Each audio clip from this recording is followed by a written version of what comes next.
All right, so we're going to talk about fat-burning foods.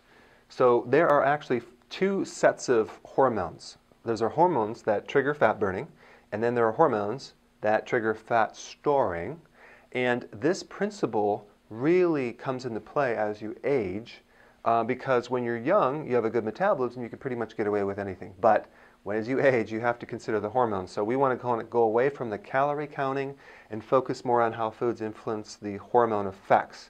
So I'm going to just cover some really key points here. Number one, protein, all right? If you have the right amount of protein, which is 3 to 4 ounces per meal, okay, you will trigger the fat burning process. That's why skipping a meal, especially for breakfast, is not a good thing, because you're not triggering any fat burning. You're actually starving your body. You're creating a starvation reflex, and it'll actually cause more fat storing. So one of the triggering effects of fat storing hormones is starvation, or going on a diet, or being hungry because you're not eating correctly. That's why I think people will say sometimes like, oh yeah, you have to eat like 7 meals a day, or you have to keep eating more. I'm actually gaining weight because I'm not eating enough. Well, that may or may not be true. It really has to do with, are you eating enough nutrients in the calories? But we don't want to basically be starving your body. All right, so you want a small amount of protein. Anything excess, like let's say 10, or even maybe sometimes even 9, 10, 11, 12, 13, up to 17 ounces of protein per meal. You go to this restaurant and they have all this protein. That can trigger the fat storing hormones and prevent any chance for weight loss. So just because protein triggers fat burning doesn't mean you can have a lot of it. Now the quality is important too, because if you start doing like the soy protein isolate powders, which is in a lot of the diet prepackaged foods, that's not high quality. It may trigger the fat storing, but it comes with a package. It has a lot of side effects. It might create tumors in the liver. It might make you look old as you lose weight. It's not the best quality to replace your body tissue, so I don't recommend it.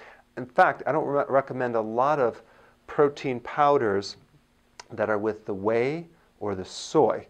Egg protein, pea protein, any of the vegetarian protein powders are better, but I'd prefer if you have actual food.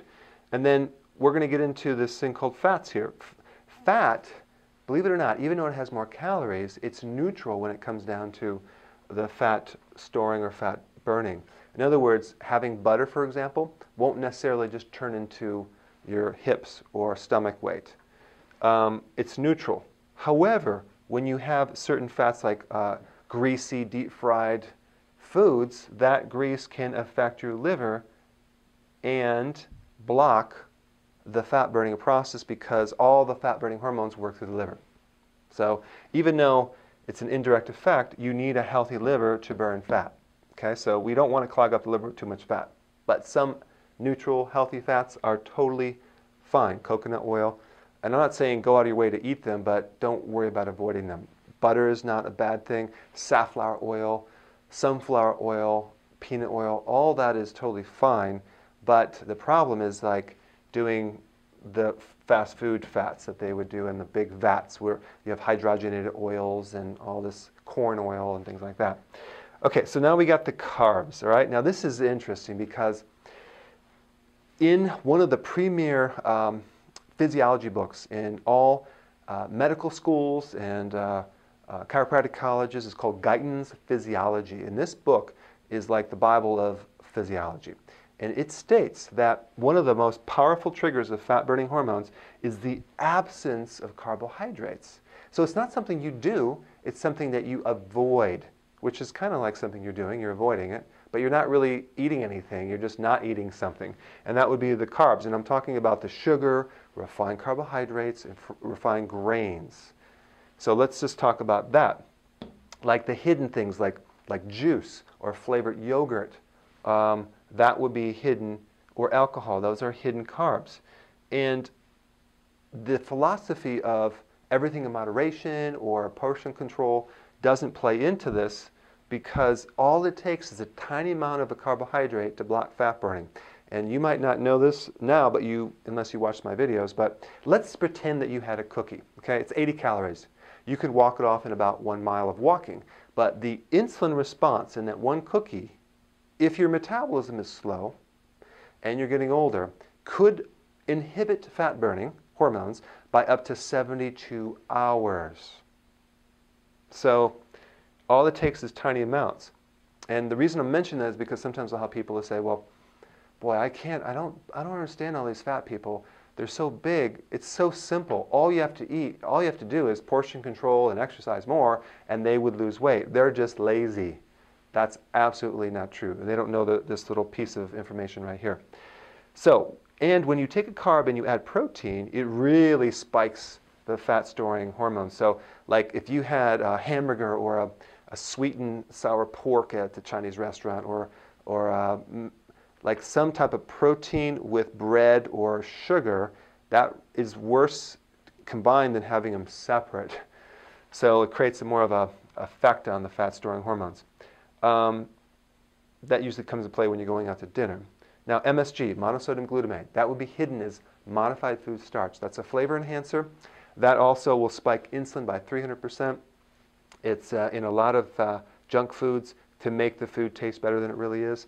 This is a deadly fat-storing substance because it acts like sugar almost, I mean even worse than sugar, because it creates a spike about 300% more than sugar. So MSG is pretty deadly if you're trying to lose weight.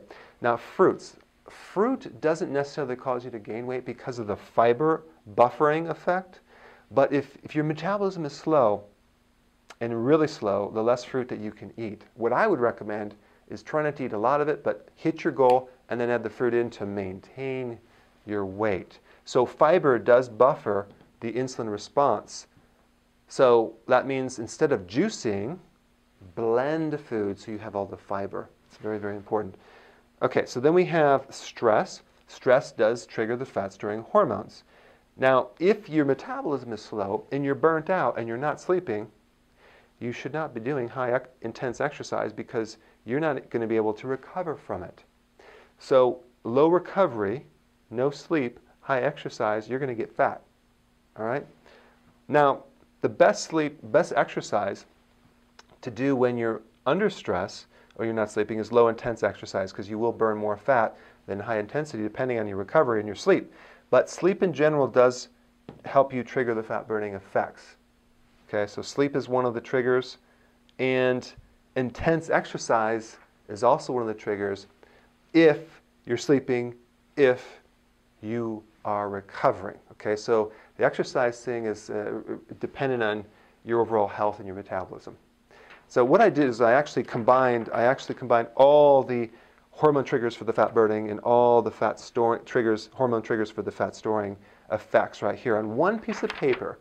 I summarize everything to make it simple. So you can download this form in the link below and then read it, study it, apply it, memorize it, and then send me your success stories because this really does work if you follow it. Hope you enjoy this. I will see you in the next video.